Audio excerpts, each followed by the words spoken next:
ॐ यं ब्रह्मा वरुणेन्द्ररुद्रमरुतः स्तुन्वन्ति दिव्यस्तवै वेदै साङ्गपदकर्मोपनिषद्गायन्ति यं सामगा ध्यानावस्थिततद्गतेन मनसा पश्यन्ति यं योगिनो यस्यान्तं न विदुषुरासुरगणा देवाय तस्मै नमः।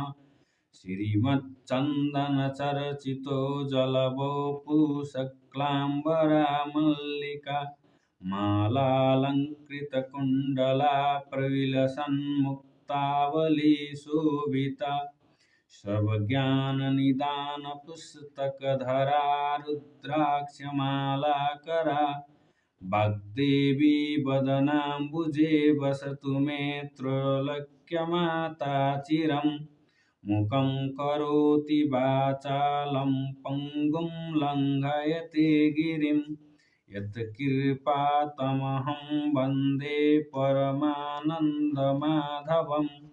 नमो भगवते तस्मै व्यासायामिततेजसे यस्य प्रसादाद् वक्ष्यामि नारायणकथामिमम्।